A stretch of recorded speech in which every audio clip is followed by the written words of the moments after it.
ശുഭാൻഷു ശുക്ലയുടെ ചരിത്രയാത്ര ഇനിയും വൈകും. റോക്കറ്റിന്റെ സാങ്കേതിക തകരാർ മൂലം ആക്സിയം 4 മിഷൻ മാറ്റിവെച്ചിരിക്കുന്നു. നിലമ്പൂരിലേക്ക് വന്നാൽ സ്ഥാനാർത്ഥികളും മുന്നണികളും സജീവമായി രംഗത്തുണ്ട് വോട്ടുറപ്പിക്കാനായി. സംസ്ഥാനത്ത് കാലവർഷം കനക്കുകയാണ്. വാർത്തകൾ ധാരാളമാണ്. എല്ലാവർക്കും ഗുഡ് മോർണിംഗ് കേരളത്തിലേക്ക് സ്വാഗതം. ആദ്യം പ്രധാന തലക്കെട്ടുകൾ.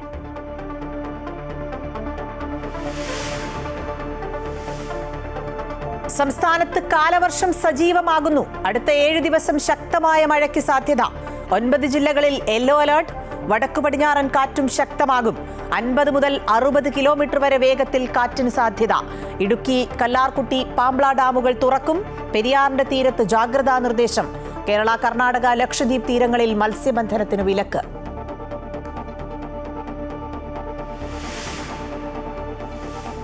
പുറംകടലിൽ തകർന്ന ചരക്കുകപ്പലിലെത്തി 3-ാം ദിവസവും അണയ്ക്കാനാകുന്നില്ല. കൂടുതൽ കണ്ടെയ്നറുകൾ കത്തുന്നു. ഇന്ധന ടാങ്കിലേക്ക് തീ പടരുമോ എന്ന ആശങ്ക. കോസ്റ്റ് ഗാർഡിന്റെ 3 കപ്പലുകൾ പുലർച്ചെ വരെ ദൗത്യം തുടർന്നു.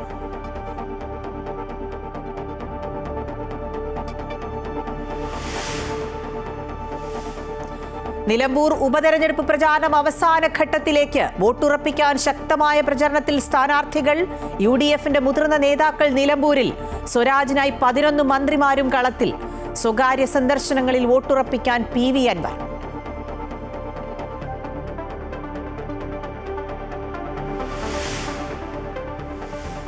ഇന്ത്യൻ വ്യോമസേന ക്യാപ്റ്റൻ ശുഭാൻഷു ശുക്ല അടക്കമുള്ളവരുടെ ബഹിരാകാശ ദൗത്യം ഇനിയും വൈകും. റോക്കറ്റിന് സാങ്കേതിക പ്രശ്നങ്ങൾ. ആക്സിയം 4 ദൗത്യത്തിന്റെ തീയതി സ്പേസ് എക്സ് പിന്നീട് തീരുമാനിക്കും.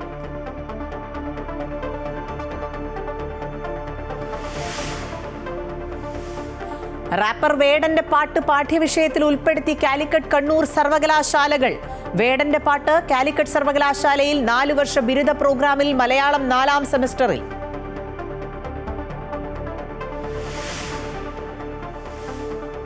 ലോക ടെസ്റ്റ് ചാമ്പ്യൻഷിപ്പ് ഫൈനൽ ഇന്ന്. മത്സരം ലോർഡ്സിൽ ഇന്ത്യൻ സമയം ഉച്ചകഴിഞ്ഞ് 3 മണി മുതൽ. കിരീടം നിലനിർത്താൻ ഓസീസ്. ആദ്യ കിരീടം തേടി ദക്ഷിണാഫ്രിക്ക. ലോകകപ്പ് യോഗ്യതാ റൗണ്ടിൽ ബ്രസീൽ പരാഗ്വേയും അർജന്റീന കൊളംബിയയും നേരിടുന്നു. കൊളംബിയ 1 ഗോളിന് മുന്നിൽ.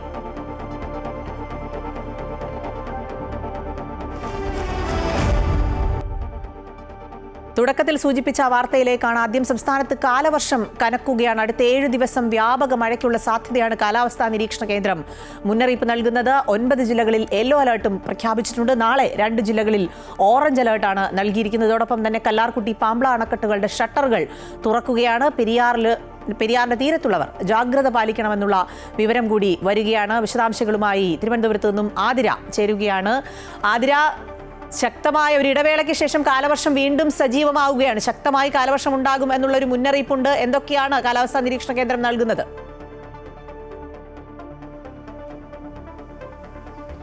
അഖില, തീർച്ചയായും ഒരു ഇടവേളയ്ക്ക് ശേഷം സംസ്ഥാനത്ത് വീണ്ടും മഴ കനക്കുകയാണ്. ഇന്ന് 9 ജില്ലകളിൽ യെല്ലോ അലർട്ട് നൽകിയിട്ടുണ്ട്. നാളെ 2 ജില്ലകളിൽ ഓറഞ്ച് അലർട്ട് നൽകിയിരിക്കുകയാണ്. ഇന്ന് പത്തനംതിട്ട, ആലപ്പുഴ, കോട്ടയം, എറണാകുളം, തൃശൂർ, മലപ്പുറം, കോഴിക്കോട്, കണ്ണൂർ, കാസർഗോഡ് എന്നീ ജില്ലകളിലാണ് യെല്ലോ അലർട്ട് നൽകിയിരിക്കുന്നത്. നാളെ കണ്ണൂരും കാസർഗോഡും ഓറഞ്ച് അലർട്ടാണ്. ഈ വരും ദിവസങ്ങളിൽ അടുത്ത 7 ദിവസം അതിശക്തമായ മഴയ്ക്കുള്ള സാധ്യതയാണ് പ്രവചിച്ചിരിക്കുന്നത്. 12-ാം തീയതി മുതൽ, അതായത് നാളെ മുതൽ 16-ാം തീയതി വരെ ഇടത്തരം മഴയ്ക്കും അതിനുശേഷം 14 മുതൽ 16 വരെ ശക്തമായിട്ടുള്ള ഒരു മഴയ്ക്കുമുള്ള സാധ്യതയാണ് കാലാവസ്ഥാ നിരീക്ഷണ കേന്ദ്രം മുന്നോട്ട് വെച്ചിരിക്കുന്നത്. അതുപോലെ തന്നെ ശക്തമായ കാറ്റിനുള്ള സാധ്യതയും കാലാവസ്ഥാ നിരീക്ഷണ കേന്ദ്രം മുന്നറിയിപ്പ് നൽകിയിട്ടുണ്ട്. മണിക്കൂറിൽ 50 മുതൽ 60 കിലോമീറ്റർ വരെ വേഗതയിൽ കാറ്റ് വീശാനുള്ള സാധ്യതയും കാലാവസ്ഥാ വകുപ്പ് നിർദ്ദേശം നൽകിയിട്ടുണ്ട്. അതുകൊണ്ട് തന്നെ പൊതുജനങ്ങൾ ജാഗ്രത പാലിക്കണമെന്നും കാലാവസ്ഥാ വകുപ്പ് അറിയിച്ചു. അതിനോടൊപ്പം തന്നെ കേരള, കർണാടക, ലക്ഷദ്വീപ് തീരത്തുള്ള മത്സ്യത്തൊഴിലാളികൾക്ക് മത്സ്യബന്ധനത്തിനും വിലക്കുണ്ട്. നാളെ മുതലാണ് ഈ മത്സ്യബന്ധനത്തിന് വിലക്ക് ഏർപ്പെടുത്തിയിരിക്കുന്നത്. അതുപോലെ ഈ കല്ലാർകുടി, പാംബ്ല ഡാമുകൾ ഇന്ന് അണക്കെട്ടുകൾ തുറക്കും. അതുകൊണ്ട് തന്നെ ഈ പെരിയാറിന്റെ 2 കരകളിലുമുള്ളവർ ജാഗ്രത പാലിക്കണമെന്നും സുരക്ഷിത സ്ഥലത്തേക്ക്, ആവശ്യമെങ്കിൽ സുരക്ഷിതമായ സ്ഥലത്തേക്ക് മാറി താമസിക്കണമെന്നുമുള്ള നിർദ്ദേശം നൽകിയിട്ടുണ്ട്. അതുപോലെ തന്നെ സംസ്ഥാനത്ത് മണ്ണിടിച്ചിൽ, ഉരുൾപൊട്ടൽ സാധ്യതയുള്ള മേഖലകളിൽ താമസിക്കുന്നവരും സുരക്ഷ കണക്കിലെടുത്ത് മാറി താമസിക്കണമെന്നും ജാഗ്രത പാലിക്കണമെന്ന നിർദ്ദേശവും നൽകിയിട്ടുണ്ട്. അതിനോടൊപ്പം തന്നെ കാറ്റിനും ഇടിമിന്നലോടുകൂടിയ മഴയ്ക്കും സാധ്യതയുള്ളതിനാൽ പൊതുജനങ്ങൾ അതനുസരിച്ച് ജാഗ്രത പാലിക്കണമെന്നും കാലാവസ്ഥാ വകുപ്പ് അറിയിച്ചിട്ടുണ്ട്. എന്തായാലും ഒരു ഇടവേളയ്ക്ക് ശേഷം വീണ്ടും സംസ്ഥാനത്ത് മഴ സജീവമാകുകയാണ്. അടുത്ത 7 ദിവസം ശക്തമായിട്ടുള്ള മഴയ്ക്കുള്ള സാധ്യതയാണ് കാലാവസ്ഥാ നിരീക്ഷണ കേന്ദ്രം പ്രവചിച്ചിരിക്കുന്നത്. അഖില. ശരി, ആതിരയാണ് വിശദാംശങ്ങൾ നൽകിയത്. 16 വർഷങ്ങൾക്ക് ശേഷം ആദ്യമായി കാലവർഷം കൃത്യമായ സമയത്ത് വരികയും ഇടയ്ക്കൊരു ഇടവേള എടുക്കുകയും ചെയ്തിട്ട് വീണ്ടും വരികയാണ്. അപ്പോൾ ആതിര സൂചിപ്പിച്ചതുപോലെ തന്നെ ജനങ്ങൾ തീർച്ചയായിട്ടും ജാഗ്രത പാലിക്കണം. അധികാരികൾ നൽകുന്ന നിർദ്ദേശങ്ങൾ കൃത്യമായി പാലിച്ചുകൊണ്ട് സുരക്ഷിത സ്ഥാനങ്ങളിലേക്ക് മാറേണ്ട സാഹചര്യം വന്നാൽ അത് ചെയ്യുകയും വേണം. ഇടുക്കി, കലാർകുട്ടി, പാംബ്ല ഡാമുകളുടെ ഷട്ടറുകൾ വീണ്ടും തുറക്കുകയാണ്. കനത്ത മഴയെ തുടർന്ന് ജലനിരപ്പ് ഉയർന്ന പശ്ചാത്തലത്തിലാണ് തുറക്കുന്നത്. പെരിയാറിന്റെയും മുതിരപ്പുഴ ആറിന്റെയും തീരത്തുള്ളവർ ജാഗ്രത പാലിക്കണമെന്നാണ് നിർദ്ദേശം നൽകിയിട്ടുള്ളത്.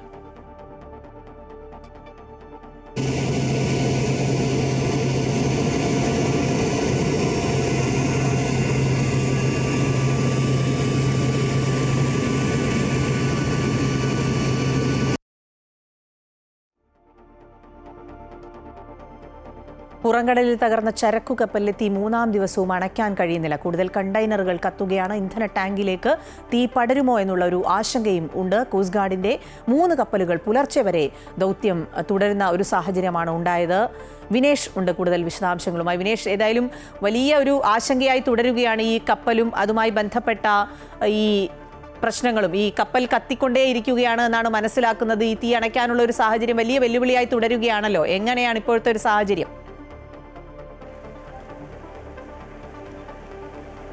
അഖില, ഇതുവരെയും തീ അണയ്ക്കാൻ കഴിഞ്ഞിട്ടില്ല എന്നുള്ളത് കൊണ്ട് തന്നെ ആശങ്ക വർദ്ധിച്ചുകൊണ്ടിരിക്കുകയാണ്. കാരണം ഇത് ഇന്ധന ടാങ്കിലേക്ക് എത്തിക്കഴിഞ്ഞാൽ ഇപ്പോഴുള്ളതിൽ നിന്ന് കാര്യങ്ങൾ കുറച്ചുകൂടെ അപകടകരമായ ഒരു അവസ്ഥയിലേക്ക് പോകും എന്ന് തന്നെയാണ് ഇത് സംബന്ധിച്ചുള്ള വിദഗ്ധർ നൽകുന്ന മുന്നറിയിപ്പ്. ഈ ഒരു സാഹചര്യത്തിൽ തീ അണയ്ക്കാനുള്ളൊരു ശ്രമം നടക്കുന്നുണ്ട്. പക്ഷേ അത് എവിടെയും എത്തിയില്ല എന്നുള്ളതാണ്. കാരണം ഈ തീ പിടിച്ച ചരക്കു കപ്പൽ, അതായത് സിംഗപ്പൂരിൽ നിന്നുള്ള പിന്നെ കപ്പലിന്റെ അടുത്തേക്ക് എത്താൻ പലപ്പോഴും കഴിയാതെ വരുന്ന ഒരു പ്രശ്നമുണ്ട്. കോസ്റ്റ് ഗാർഡിന്റെ ഷിപ്പും അതുപോലെ തന്നെ മറ്റുള്ള സംവിധാനങ്ങളൊന്നും തന്നെ ഇവിടെ എത്താൻ കഴിയുന്നില്ല. ഒപ്പം തന്നെ ഈ വ്യോമസേനയുടെ ഒരു ഇടപെടൽ കൂടി ഇതിനകത്തുണ്ട്. അവർക്കും ഇത് കൃത്യമായി ഈ കടുത്ത ചൂടും ഇത് അതുപോലെ തന്നെ ഇത് കത്തിപ്പടരുന്ന ഒരു സാഹചര്യം ഉള്ളതുകൊണ്ട് വാഹനങ്ങളോ അല്ലെങ്കിൽ ഈ കപ്പലോ അതുപോലെ തന്നെ കോസ്റ്റ് ഗാർഡിന്റെ ഷിപ്പോ അതുപോലെ തന്നെ വ്യോമസേനയുടെ വിമാനമോ ഹെലികോപ്റ്ററോ ഇതിന്റെ അടുത്തേക്ക് നമുക്ക് ആ ദൃശ്യങ്ങൾ തന്നെ കാണാൻ കഴിയും. ഇതിന്റെ ഹെലികോപ്റ്റർ എത്തിക്കാനുള്ള ഒരു ശ്രമം, ഹെലികോപ്റ്ററിൽ നിന്നുകൊണ്ട് തന്നെ രക്ഷാപ്രവർത്തനം നടത്താനുള്ള ഒരു ശ്രമം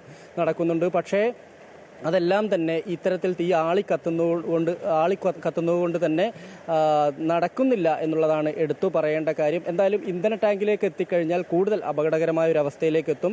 ഇത് അഴീക്കൽ, ബേപ്പൂർ തുറമുഖങ്ങളിൽ നിന്ന് ഏകദേശം 44 നോട്ടിക്കൽ മൈൽ അകലെയാണ് ഈ സംഭവം നടന്നിട്ടുള്ളത് എന്നാണ് അറിയാൻ കഴിയുന്നത്. എങ്കിലും ഇത് കേരള തീരത്തെ ബാധിക്കില്ല. കാരണം ഇത് പൊട്ടിത്തെറിച്ചു കഴിഞ്ഞാലും ഇതിന്റെ കണ്ടെയ്നറുകളോ അല്ലെങ്കിൽ ഇതിലുണ്ടാവുന്ന കെമിക്കൽസോ അല്ലെങ്കിൽ മറ്റെന്തെങ്കിലും രീതിയിലുള്ള രാസവസ്തുക്കളോ കേരള തീരത്തെ ബാധിക്കില്ല എന്ന് അധികൃതർ പറയുന്നുണ്ട്. ഇതിന്റെ വിദഗ്ധർ ഇത് സംബന്ധിച്ച് പറയുന്നുണ്ട്. എങ്കിൽ പോലും ആശങ്ക നീങ്ങുന്നില്ല. കാരണം ഈ കണ്ടെയ്നറുകൾക്ക് അകത്ത് വലിയ തോതിലുള്ള വളരെ അപകടകരമായ രീതിയിലുള്ള വളരെ ടോക്സിക് ആയ ഇത്തരത്തിലുള്ള കെമിക്കലുകൾ തന്നെയാണുള്ളത്. ഇത് കടലിലേക്ക് എത്തിക്കഴിഞ്ഞാൽ കടൽ എത്രത്തോളം മലീമസമാവും, ഒപ്പം തന്നെ കടൽ ജീവികളെ ഇത് എത്രത്തോളം ബാധിക്കും എന്നുള്ള ആശങ്കയെല്ലാം തന്നെ നിലനിൽക്കുന്നുണ്ട്. എന്തായാലും തീവ്രമായ ശ്രമം തന്നെയാണ്, തീ അണയ്ക്കാനുള്ള തീവ്രമായ ശ്രമം തന്നെയാണ് ഇപ്പോഴും നടന്നുകൊണ്ടിരിക്കുന്നത്. ശരി, വിനേഷാണ് വിശദാംശങ്ങൾ നൽകിയത്.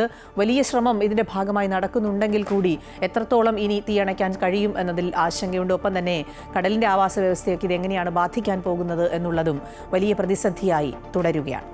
എല്ലാ കണ്ണുകളും നിലമ്പൂരിലേക്ക്.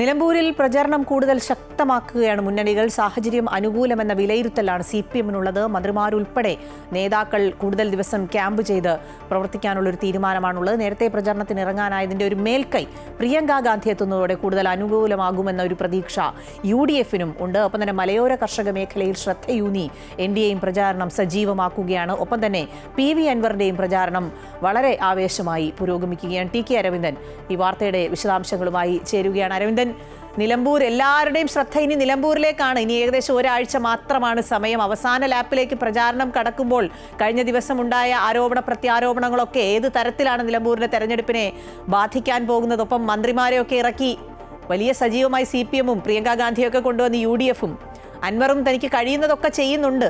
NDAയും അങ്ങനെ തന്നെ.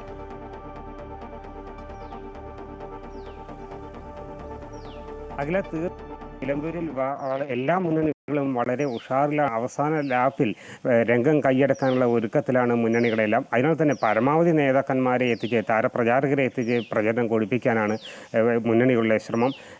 കഴിഞ്ഞ ദിവസം CPM-ൻ്റെ സംസ്ഥാന സെക്രട്ടേറിയറ്റ് യോഗം മലപ്പുറത്ത് ചേർന്നിരുന്നു. ഇന്ന് താഴെ തട്ടിൽ നിന്ന് കിട്ടിയ വിവരങ്ങൾ അവലോകനം ചെയ്തു. ഇതിൻ്റെ അടിസ്ഥാനത്തിൽ സാഹചര്യം അനുകൂലമാണ് എന്നുള്ള ഒരു വിലയിരുത്തലാണ് CPM-നുള്ളത്. താഴെത്തട്ടിൽ അത്തരം കാര്യങ്ങൾ വരുന്നു. PV അൻവറിൻ്റെ സ്ഥാനാർത്ഥിയായത് UDF-നാണ് കൂടുതൽ ദോഷം ചെയ്യുക എന്നുള്ള ഒരു വിലയിരുത്തലാണ് CPM-നുള്ളത്. അതിനാൽ തന്നെ ഒന്ന് ആഞ്ഞു പിടിച്ച് നിലമ്പൂർ നിലനിർത്തുക എന്നുള്ള ശ്രമത്തിൽ തന്നെയാണ് CPM ഉള്ളത്. അതിനാൽ തന്നെ മന്ത്രിമാരെ ക്യാമ്പ് ചെയ്ത് ഇന്ന് 8 മന്ത്രിമാർ നിലമ്പൂരിലുണ്ട്. കഴിഞ്ഞ ദിവസം 10 മന്ത്രിമാരാണ് ഉണ്ടായിരുന്നത്. അങ്ങനെ എല്ലാ ദിവസങ്ങളിലും കൂടുതൽ മന്ത്രിമാരെ ഓരോ പഞ്ചായത്തുകളിലായി ശ്രദ്ധയൂന്നി കാര്യങ്ങൾ കൈപ്പിടിയിൽ ഒതുക്കാനാണ് ഇടതുമുന്നണി ശ്രമിക്കുന്നത്. അതേസമയം UDF ആകട്ടെ നേരത്തെ തന്നെ സ്ഥാനാർത്ഥിയെ പ്രഖ്യാപിച്ച് പ്രചരണത്തിൽ ഇറങ്ങിയതിൻ്റെ ഒരു മേൽക്കൈ അവർക്കുണ്ട്.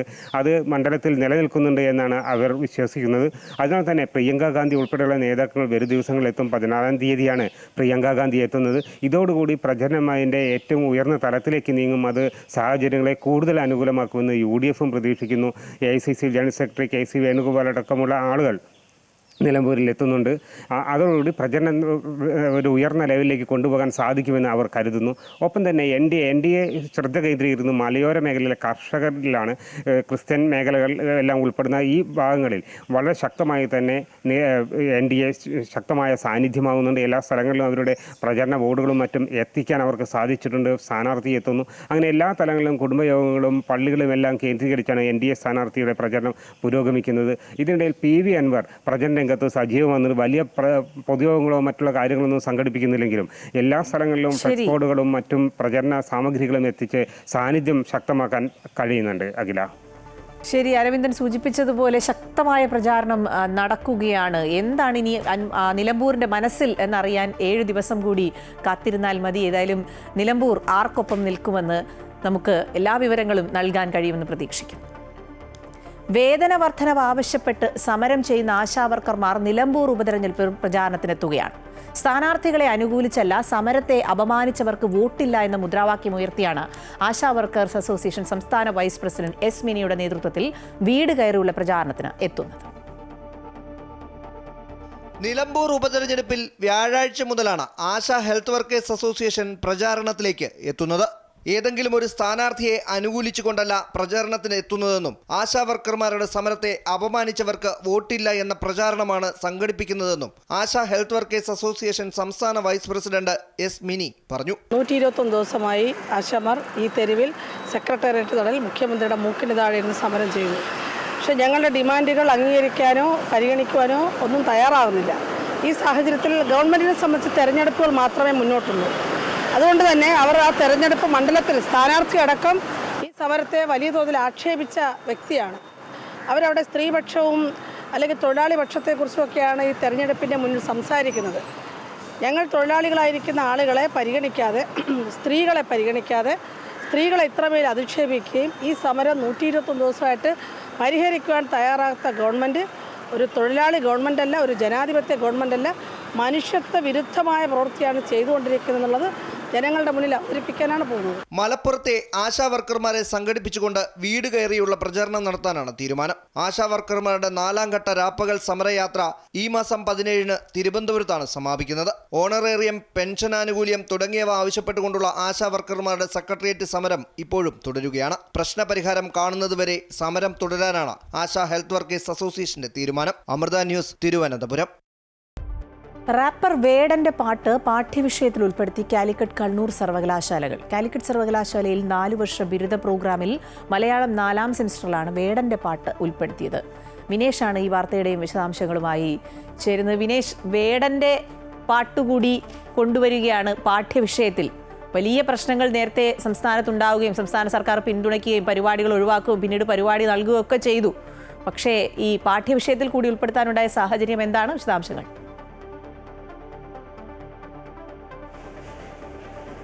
അഖില, ഭൂമി ഞാൻ വാഴുന്നിടം എന്ന പാട്ടാണിപ്പോൾ കാലിക്കറ്റ് യൂണിവേഴ്സിറ്റിയുടെ 4ാം വർഷ പ്രോഗ്രാമിൽ ഉൾപ്പെടുത്തിയിട്ടുള്ളത്. അതായത് അമേരിക്കൻ റാപ്പ് മ്യൂസിക്കുമായി ഉള്ള ഒരു താരതമ്യപ്പെടുത്തുന്ന ഒരു പഠനം എന്നുള്ള രീതിയിലാണ്. പക്ഷേ ഇതിൽ വേറെയും ഓപ്ഷൻ ഉണ്ട്. വേടൻ്റേത് തന്നെ പഠിക്കണം എന്നുള്ളൊരു നിർബന്ധം എന്തായാലും കാലിക്കറ്റ് യൂണിവേഴ്സിറ്റിക്കില്ല. ഒപ്പം തന്നെ മറ്റുള്ള ഓപ്ഷൻ വേണമെങ്കിലും തിരഞ്ഞെടുക്കാം. പക്ഷേ ഇത് കൂടി വേടൻ്റെ പാട്ട് കൂടി ഉൾപ്പെടുത്തിയിട്ടുണ്ട്. ഇതിന് അമേരിക്കൻ റാപ്പ് മ്യൂസിക്കുമായുള്ള ഒരു ബന്ധം, അത് രണ്ടും കൂടെ കമ്പയർ ചെയ്യുന്ന ഒരു സ്റ്റഡിയാണ് എന്തായാലും ഉദ്ദേശിക്കുന്നത്. ഒപ്പം തന്നെ ഇതിൽ മൈക്കിൾ ജാക്സന്റെ ദി ഡോണ്ട് കെയർ അസ് എന്ന പാട്ടുമായാണ് ഇത് യഥാർത്ഥത്തിൽ താരതമ്യപ്പെടുത്തുന്നത്. അതുകൊണ്ട് തന്നെ ഇത് വളരെ ഒരു ജനകീയമാണ് എന്നുള്ളൊരു വിലയിരുത്തൽ, ഒരു ജനകീയ മതമാണ്, ഒപ്പം തന്നെ ഒരു പോപ്പുലറായ സോങ് കൂടിയാണ് എന്നുള്ളൊരു വിലയിരുത്തലാണ് കാലിക്കറ്റ് യൂണിവേഴ്സിറ്റിക്കുള്ളത്. ഒപ്പം തന്നെ കണ്ണൂർ യൂണിവേഴ്സിറ്റിക്കും ഇതുപോലെ തന്നെ ഇംഗ്ലീഷ് 4ാം സെമസ്റ്ററിൽ ജനപ്രിയ സംസ്കാരം എന്ന പാഠഭാഗത്ത് കൂടി വേടൻ്റെ പാട്ട് ഉൾപ്പെടുത്തി എന്നുള്ളതാണ് ഇപ്പോൾ നമുക്ക് ലഭിക്കുന്ന വിവരം. എന്തായാലും നമുക്കറിയാം, കഴിഞ്ഞ കുറച്ച് കാലങ്ങളായി വേടനുമായി ബന്ധപ്പെട്ടുകൊണ്ടുള്ള വിവാദങ്ങൾ ഉണ്ടാവുന്നുണ്ട്. ഒപ്പം തന്നെ അദ്ദേഹത്തിൻ്റെ പാട്ട് കൂടുതൽ ജനപ്രിയമാവുന്നു. വേടൻ്റെ അറസ്റ്റിന് പിന്നാലെ കണ്ടതാണ് പലയിടത്തും വേടന് പിന്തുണയുമായി ആളുകൾ തെരുവിലിറങ്ങുന്നതും, അല്ലെങ്കിൽ ആ ഒരു യൂത്തിൻ്റെ ഒരു പ്രകടനവും ഒരു അത്യാവേശവും നമ്മൾ കണ്ടതാണ്. ഇത് പിന്നീട് ഈ വേടൻ്റെ അറസ്റ്റുമായി ബന്ധപ്പെട്ടുകൊണ്ട് തെറ്റുപറ്റി എന്നുള്ള രീതിയിൽ തന്നെയായിരുന്നു സർക്കാരിൻ്റെ ഒരു ഇടപെടലുണ്ടായത്. പിന്നീട് വേടൻ്റെ പാട്ട് സർക്കാരിൻ്റെ പരിപാടിയിൽ തന്നെ കോഴിക്കോടും അതുപോലെ തന്നെ പാലക്കാട് ഉൾപ്പെടെയുള്ള സ്ഥലങ്ങളിൽ വേടനെ ഗസ്റ്റായി എത്തിച്ചതെല്ലാം നമ്മൾ കണ്ടതാണ്. അതിന് പിന്നാലെയാണ് ഇപ്പോൾ 2 സർവകലാശാലകളിൽ വേടൻ്റെ പാട്ട് ഉൾപ്പെടുത്തി എന്നുള്ളത്. അഖില. ശരി, വിനേഷാണ് ഈ വാർത്തയുടെ വിശദാംശങ്ങൾ പങ്കുവച്ചത്. തൃശൂർ എരുമപ്പെട്ടി സർക്കാർ സ്കൂളിലുണ്ടായ ഭക്ഷ്യവിഷബാധയെ സ്കൂൾ അധികൃതർ ലഘൂകരിക്കുന്നതായി പരാതി. സ്കൂളിലെ 59 കുട്ടികൾക്കാണ് ഭക്ഷ്യവിഷബാധയേറ്റത്. സ്കൂൾ തുറക്കുന്നതിന് മുന്നോടിയായി നടത്തേണ്ട ശുചീകരണങ്ങൾ നടത്തിയിരുന്നില്ല എന്നുള്ള ആക്ഷേപവും ഉയരുന്നുണ്ട്. എരുമപ്പെട്ടി ഗവൺമെന്റ് LP സ്കൂളിലെ 59 വിദ്യാർത്ഥികളാണ് ഛർദിയും വയറിളക്കവും മൂലം വിവിധ ആശുപത്രികളിൽ ചികിത്സ തേടിയത്. ചില കുട്ടികൾ ഇപ്പോഴും ചികിത്സയിൽ തുടരുകയാണ്. സ്കൂളിൽ നിന്ന് വ്യാഴാഴ്ച കഴിച്ച ഭക്ഷണത്തിൽ നിന്നാണ് വിഷബാധയുണ്ടായതെന്ന നിഗമനത്തിലാണ് ആരോഗ്യവകുപ്പ്. എന്നാൽ ഇത്രയും ഗുരുതര വിഷയമുണ്ടായിട്ടും സർവകക്ഷി യോഗം വിളിക്കുന്നതിന് പകരം CPM കോൺഗ്രസ് നേതാക്കൾ ഉൾപ്പെടുന്ന യോഗമാണ് അധികൃതർ നടത്തിയതെന്ന് BJP ആരോപിച്ചു. ജില്ലാ കളക്ടർ അടക്കമുള്ളവർ സ്ഥലത്തെത്തി പരിശോധന നടത്തേണ്ടതാണ്. എന്നാൽ ജില്ലാ ഭരണകൂടത്തിന്റെ ഭാഗത്ത് നിന്ന് അത്തരത്തിലുള്ള ഇടപെടൽ ഉണ്ടായിട്ടില്ല. രോഗബാധ ഉണ്ടായ കുട്ടികൾക്ക് സർക്കാർ ചികിത്സാ സൗകര്യം ഒരുക്കണമെന്നും ആവശ്യമുയരുന്നു. വ്യാഴാഴ്ച രാത്രിയും വെള്ളിയാഴ്ച രാവിലെയുമാണ് കുട്ടികൾ ഛർദി തുടങ്ങിയത്. പിന്നീട് വയറുവേദനയും തലകറക്കവും വയറിളക്കവും ഉണ്ടായി. ശനിയാഴ്ചയും ഞായറാഴ്ചയും എരുമപ്പെട്ടി സാമൂഹ്യാരോഗ്യ കേന്ദ്രത്തിലും പരിസരത്തെ ക്ലിനിക്കുകളിലും ഒരേ സ്കൂളിലെ 10-ലധികം കുട്ടികൾ എത്തിയതോടെയാണ് പ്രശ്നം പുറത്തറിയുന്നത്. തുടർന്ന് എരുമപ്പെട്ടി ആരോഗ്യ കേന്ദ്രത്തിലെ അധികൃതരും വിദ്യാഭ്യാസ വകുപ്പും അന്വേഷണം നടത്തി. കേച്ചേരി, കുന്നംകുളം മെഡിക്കൽ കോളേജ്, പൊന്നാനി, പന്നിത്തടം എന്നിവിടങ്ങളിലെ ആശുപത്രികളിലാണ് കുട്ടികൾ ചികിത്സയിലുള്ളത്. അതേസമയം സ്കൂൾ തുറക്കുന്നതിന് മുന്നോടിയായി നടത്തേണ്ട ശുചീകരണങ്ങൾ നടത്തിയിരുന്നില്ലെന്ന ആക്ഷേപവും ഉയരുന്നുണ്ട്. അമൃത ന്യൂസ്, തൃശൂർ. ഇടുക്കിയിലെ പ്രധാന വിനോദസഞ്ചാര കേന്ദ്രമായ പാഞ്ചാലിമേടിന്റെ വികസന പ്രവർത്തനങ്ങൾക്ക് വനം വകുപ്പ് തടസ്സം നിൽക്കുന്നതായി ആക്ഷേപം. ഫ്ലവർ ഗാർഡനും ബോട്ടിംഗും ഉൾപ്പെടെ സർക്കാർ 3 കോടിയിലധികം രൂപ അനുവദിച്ചിരുന്നു. എന്നാൽ ചെക്ക് ഡാമിന്റെ നിർമ്മാണം വനം വകുപ്പ് തടയുകയായിരുന്നു. ഇടുക്കി പാഞ്ചാലിമേട്ടിൽ വിനോദസഞ്ചാര പദ്ധതിക്കായി റവന്യൂ വകുപ്പ് ടൂറിസം വകുപ്പിന് ഭൂമി വിട്ടു നൽകിയിരുന്നു. ഈ പ്രദേശത്തിനാണ് വനം വകുപ്പ് ഇപ്പോൾ അവകാശവാദം ഉന്നയിച്ചിരിക്കുന്നത്. ബോട്ടിംഗിനായി ചെക്ക് ഡാം പണിയുന്ന സ്ഥലം തങ്ങളുടേതാണെന്ന നിലപാടിലാണ് വനം വകുപ്പ്. മിച്ചഭൂമി നിയമപ്രകാരം സ്വകാര്യ വ്യക്തിയിൽ നിന്ന് റവന്യൂ വകുപ്പ് ഏറ്റെടുത്ത ഭൂമിയാണിത്. ഇപ്പോൾ DTPCയുടെ കൈവശമുള്ള സ്ഥലത്ത് അനധികൃതമായി ജണ്ട സ്ഥാപിക്കാനുള്ള വനം വകുപ്പിന്റെ നീക്കം ജനപ്രതിനിധികളും പ്രദേശവാസികളും നേരത്തെ തടഞ്ഞിരുന്നു. തുടർന്ന് ജില്ലാ ഭരണകൂടം വിഷയത്തിൽ ഇടപെട്ടെങ്കിലും മതിയായ രേഖകൾ നൽകാൻ വനം വകുപ്പിന് കഴിഞ്ഞില്ല. എന്നിട്ടും പീരുമേട്ടിലെ വികസന പ്രവർത്തനങ്ങൾ വനം വകുപ്പ് തടയുന്നുവെന്നാണ് ആക്ഷേപം. പണികൾ പൂർത്തിയാക്കാൻ നടപടി സ്വീകരിക്കണമെന്നാവശ്യപ്പെട്ട് ജില്ലാ പഞ്ചായത്ത് അംഗം KT ബിനു വനം വകുപ്പ് മന്ത്രിക്ക് പരാതി നൽകിയിട്ടുണ്ട്. അവിടെ മനോഹരമായ ലേക്കും പടലുബോട്ടും എല്ലാം കൊണ്ടുവരാൻ തീരുമാനിച്ചതാണ്. അത് ഈ കേരളത്തിലെ ഫോറസ്റ്റ് ഡിപ്പാർട്ട്മെൻറ്റ് ആവശ്യമില്ലാത്ത അന്യായമായ വ്യവസ്ഥകൾ ഉയർത്തിക്കൊണ്ട് ആ ടൂറിസ്റ്റ് കേന്ദ്രം തകർക്കാൻ വേണ്ടിയാണ് അവർ ശ്രമിക്കുന്നത്. ഫോറസ്റ്റ് ഡിപ്പാർട്ട്മെൻറ്റ് ഈ ടൂറിസ്റ്റ് കേന്ദ്രത്തിലുള്ള സമീപനം മാത്രമല്ല, ഇടുക്കി ജില്ലയിൽ ജനങ്ങൾ ആസ്വദിക്കുന്ന ടൂറിസ്റ്റ് കേന്ദ്രങ്ങൾ ഫോറസ്റ്റിൻ്റെ ആന്ന് പറഞ്ഞുകൊണ്ട് തടസ്സപ്പെടുന്ന സമീപനമാണ് സ്വീകരിക്കുന്നത്. ബോട്ടിംഗിനായി ചെക്ക് ഡാം പണിയുന്ന സ്ഥലത്തിന്റെ ഒരു ഭാഗം നിക്ഷിപ്ത വനഭൂമിയിൽ ഉൾപ്പെട്ടതാണെന്ന വാദമാണ് വനം വകുപ്പ് ഉന്നയിക്കുന്നത്. എന്നാൽ ഇടുക്കി ജില്ലയിലെ വിവിധ ടൂറിസം പദ്ധതികൾ തകർക്കാൻ വനം വകുപ്പ് നടത്തുന്ന ആസൂത്രിത നീക്കങ്ങളുടെ പുതിയ ഉദാഹരണമാണ് പാഞ്ചാലിമേട്ടിലെ സംഭവമെന്ന് നാട്ടുകാരും ജനപ്രതിനിധികളും ചൂണ്ടിക്കാട്ടുന്നു. MC Boban, Amrita News, Idukki. വിപണിയുടെ വിലയിരുത്തലുമായി ജിയോജിത് ഫിനാൻഷ്യൽ സർവീസിലെ സീനിയർ ഇൻവെസ്റ്റ്മെന്റ് സ്ട്രാറ്റജിസ്റ്റും ജനറൽ മാനേജറുമായ K ദിലീപ് ചേരുകയാണ്. സ്വാഗതം ശ്രീ ദിലീപ്. ഗുഡ് മോർണിംഗ് കേരളത്തിലേക്ക്. ഇന്നത്തെ വിപണിയിൽ നിന്നും എന്തൊക്കെയാണ് പ്രതീക്ഷിക്കേണ്ടത്? എങ്ങനെയാണ് വ്യാപാരം ആരംഭിക്കുക? ഇന്നും നേട്ടത്തിൽ തന്നെയായിരിക്കും വ്യാപാരം തുടങ്ങുക. കഴിഞ്ഞ 2-3 ദിവസമായി തുടർച്ചയായി വിപണിയിൽ നിക്ഷേപ താല്പര്യം തുടരുകയും വിപണിയിൽ ഒരു ക്രമപ്പെടലിന്റെ ഒരു സാഹചര്യവുമാണ് കണ്ടിരുന്നത്. അതിന് പ്രധാനപ്പെട്ട കാരണം ആഗോള സാഹചര്യങ്ങളെല്ലാം അനുകൂലമായിരിക്കുന്നതും വിദേശ നിക്ഷേപ സ്ഥാപനങ്ങൾ വിപണിയിൽ തുടർച്ചയായി നിക്ഷേപം നടത്തുന്നതുമാണ്. കഴിഞ്ഞ ദിവസവും വിദേശ നിക്ഷേപ സ്ഥാപനങ്ങൾ വിപണിയിൽ അറ്റ നിക്ഷേപത്തിലായിരുന്നു. സാധാരണഗതിയിൽ ഇത്തരം സന്ദർഭങ്ങളിൽ ആഭ്യന്തര നിക്ഷേപ സ്ഥാപനങ്ങൾ വിപണിയിൽ ലാഭമെടുക്കുക പതിവാണ്. എന്നാൽ അതിന് വിപരീതമായി ആഭ്യന്തര നിക്ഷേപ സ്ഥാപനങ്ങളും ഇപ്പോൾ വിപണിയിൽ അനുകൂലമായി ഇടപെടുന്നു. ഇത് കാണിക്കുന്നത് വരും ദിവസങ്ങളിൽ വിപണി മുന്നോട്ട് നീങ്ങും എന്നുള്ള ഒരു സാധ്യത തന്നെയാണ്. മാത്രമല്ല ചെറുകിട നിക്ഷേപകരും വിപണിയിൽ അനുകൂലമായി ഇടപെടുന്നതിനൊപ്പം രണ്ടാം തര ചെറുകിട ഓഹരികളിലും സമാനമായ രീതിയിലുള്ള നിക്ഷേപ താല്പര്യം കാണിക്കുന്നുണ്ട്. ഇത് കാണിക്കുന്ന വിപണിയുടെ അന്തർധാര ശക്തമാണ് എന്ന് തന്നെയാണ്. നിരക്ക് കുറയ്ക്കൽ ഉണ്ടാക്കിയിട്ടുള്ള ഒരു അനുകൂല സാഹചര്യവും ഒപ്പം തന്നെ ഈ രീതിയിലുള്ള നിക്ഷേപകരുടെ അനുകൂല ഒരു സമീപനവുമാണ് വരും ദിവസങ്ങളിൽ വിപണി മുന്നോട്ട് നയിക്കുമെന്നുള്ള ഒരു സാധ്യതയ്ക്ക് അടിസ്ഥാനമായി പറയുന്നത്. ഇപ്പോഴത്തെ ഒരു സാഹചര്യത്തിൽ മുൻനിര സൂചികയായി നിഫ്റ്റിക്ക് 25,000 എന്ന നിലവാരത്തിന് മുകളിൽ തുടർച്ചയായി വ്യാപാരം നടക്കുന്നതുകൊണ്ട് തന്നെ അടുത്ത ഒരു നിലവാരമായി കണക്കാക്കുന്നു 25,700 എന്ന നിലവാരമാണ്. ആ നിലവാരം കൂടി ഭേദിക്കുകയാണെങ്കിൽ വരും ദിവസങ്ങളിലും നിക്ഷേപ താല്പര്യം തുടരുമെന്ന് തന്നെ കരുതുന്നു. ഇന്നെന്തായാലും നേട്ടത്തിലായിരിക്കും വ്യാപാരം തുടങ്ങുക. ആകില്ല. ശരി, കെ ദിലീപാണ് വിപണിയുടെ വിലയിരുത്തൽ നൽകിയത്. രാജ്യത്തെ 200ഓളം യുവപ്രതിഭകൾ അണിനിരക്കുന്ന പ്രഥമ അണ്ടർ 23 3x3 ദേശീയ ബാസ്കറ്റ്ബോൾ ചാമ്പ്യൻഷിപ്പിന് കൊച്ചി വേദിയാകുന്നു. ജൂൺ 12 മുതൽ 14 വരെ Rajiv Gandhi Indoor Stadium Regional Sports സെന്ററിലാണ് മത്സരങ്ങൾ നടക്കുന്നത്. ഒരു ഹാഫ് കോർട്ടിൽ ഒരു ഹൂപ്പ് മാത്രം ഉപയോഗിച്ച് കളിക്കുന്നതാണ് 3x3 ബാസ്കറ്റ്ബോൾ. 28 പുരുഷ ടീമുകളും 23 വനിതാ ടീമുകളും ഉൾപ്പെടെ 51 സംസ്ഥാന ടീമുകളാണ് ചാമ്പ്യൻഷിപ്പിൽ പങ്കെടുക്കുന്നത്. 3 ദിവസങ്ങളിലായി 109 മത്സരങ്ങളാണ് അരങ്ങേറുന്നത്. ഇന്ത്യൻ ബഹിരാകാശ സഞ്ചാരി ശുഭാൻഷു ശുക്ല ഉൾപ്പെട്ട ബഹിരാകാശ ദൗത്യം ആക്സിയം 4ന്റെ വിക്ഷേപണം വീണ്ടും മാറ്റി. ഫാൽക്കൺ റോക്കറ്റിൽ ലിക്വിഡ് ഓക്സിജൻ ചോർച്ച കണ്ടെത്തിയതിനെ തുടർന്നാണ് വിക്ഷേപണം മാറ്റിയത്. സാങ്കേതിക തകരാർ പരിഹരിക്കാൻ സമയം ആവശ്യമെന്ന് സ്പേസ് എക്സും ആക്സിയം സ്പേസും അറിയിച്ചു. മോശം കാലാവസ്ഥയെ തുടർന്നാണ് ഇന്നലെ നടത്താനിരുന്ന വിക്ഷേപണം ഇന്നത്തേക്ക് മാറ്റിയത്. ശുഭാൻഷു ശുക്ല അടക്കം 4 പേരെ അന്താരാഷ്ട്ര ബഹിരാകാശ നിലയത്തിലെത്തിക്കുന്ന ദൗത്യമാണ് ആക്സിയം 4. ഇവർ സഞ്ചരിക്കുന്ന ഡ്രാഗൺ പേടകം വഹിക്കുന്ന ഫാൽക്കൺ 9 റോക്കറ്റിന്റെ നിർണായക സ്റ്റാറ്റിക് ഫയർ ടെസ്റ്റ് ഉൾപ്പെടെയുള്ളവ നേരത്തെ പൂർത്തിയാക്കിയിരുന്നതാണ്. ഫ്ലോറിഡയിലെ നാസയുടെ കെനഡി സ്പേസ് സെന്ററിൽ നിന്നാണ് വിക്ഷേപണം നടക്കുന്നത്. കോട്ടയം രാമപുരത്ത് ബസ്സിൽ വെച്ച് സ്ത്രീയുടെ 2.5 പവന്റെ മാല മോഷ്ടിച്ച കേസിൽ 2 സ്ത്രീകൾ ഉൾപ്പെടെ 4 പേർ അറസ്റ്റിൽ. തമിഴ്നാട് സ്വദേശികളായ നാഗവല്ലി, ഭർത്താവ് ജയറാം, വള്ളി എന്നറിയപ്പെടുന്ന ശങ്കരി, ഇവരുടെ ഭർത്താവ് തങ്കപ്പാണ്ടി എന്നിവരാണ് രാമപുരം പോലീസിന്റെ പിടിയിലായത്. മാർച്ച് 21 രാമപുരം കൂത്താട്ടുകുളം റൂട്ടിൽ സർവീസ് നടത്തുന്ന സ്വകാര്യ ബസ്സിൽ വെച്ച് രാമപുരം സ്വദേശിനിയായ 78-കാരിയുടെ 2.5 പവൻ തൂക്കം വരുന്ന സ്വർണ്ണമാല നാഗവല്ലിയും വള്ളിയും ചേർന്ന് മോഷ്ടിക്കുകയായിരുന്നു. ജയറാമും തങ്കപ്പാണ്ടിയുമാണ് മോഷണ സ്വർണം വിൽക്കാൻ സഹായം ചെയ്തത്. ഒന്നാം പ്രതിയായ നാഗവലിക്ക് തമിഴ്നാട്ടിലും കേരളത്തിലുമായി 5-ലധികം മോഷണ കേസുകളുണ്ട്. കോടതിയിൽ ഹാജരാക്കിയ പ്രതികളെ റിമാൻഡ് ചെയ്തു. കോഴിക്കോട് മുക്കത്ത് യുവാവിനെ തൂങ്ങി മരിച്ച നിലയിൽ കണ്ടെത്തി.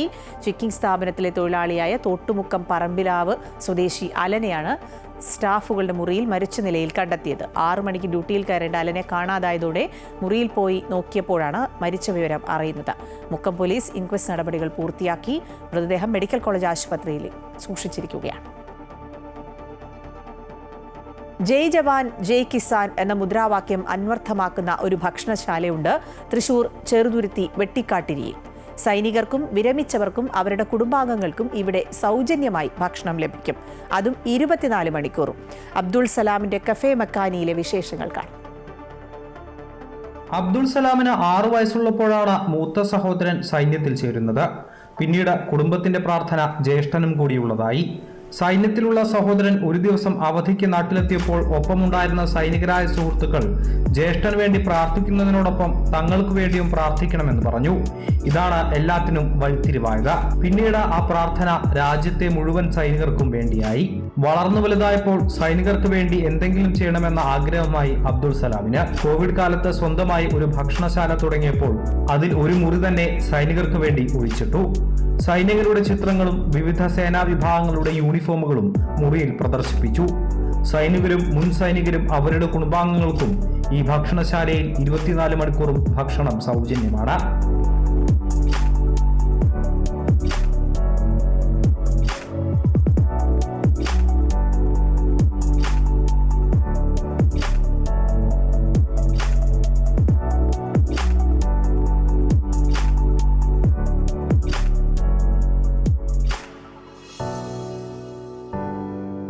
ഈ കഫേയിലൂടെ പിന്നെ രാജ്യത്തിന് സന്ദേശം കൊടുക്കുന്ന തോന്നി.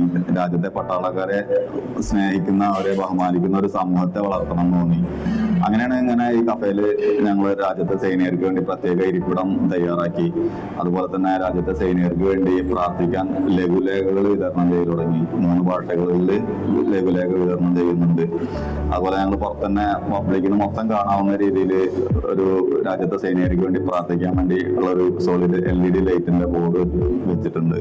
പിന്നെ ഇവിടെ വരുന്ന ഞങ്ങൾ എല്ലാ ഫെസിലിറ്റീസും രാജ്യത്തെ സൈനികർക്ക് ഞങ്ങളുടെ ഷോപ്പിന്റെ വകയാക്കി മാറ്റി. 24 മണിക്കൂറും അവർക്ക് വരാം, എന്ത് ഭക്ഷണം വേണമെങ്കിലും കഴിക്കാം. അതിന് രാജ്യത്തിന് വേണ്ടി 1 മണിക്കൂർ സൈനിക സേവനം നടത്തിയ ആളാണെങ്കിലും ഞങ്ങൾ എല്ലാ ഫെസിലിറ്റീസും അവർക്ക് കൊടുക്കുന്നുണ്ട്. ഭക്ഷണശാലയ്ക്ക് മുന്നിൽ സ്ഥാപിച്ച LED ബോർഡിൽ സൈനിക സ്നേഹത്തിന്റെ സന്ദേശം തെളിഞ്ഞുകൊണ്ടേയിരിക്കും. ഭക്ഷണശേഷം മടങ്ങുന്നവരുടെ കയ്യിൽ ആ സന്ദേശം അടങ്ങിയ ഒരു കുറിപ്പും കൈമാറും. കഴിഞ്ഞ 5 വർഷത്തോളമായി സൈനികരെ ഇങ്ങനെ സ്നേഹത്താൽ ചേർത്ത് നിർത്തുകയാണ് അബ്ദുൽ സലാം. അമൃത ന്യൂസ്, തൃശൂർ.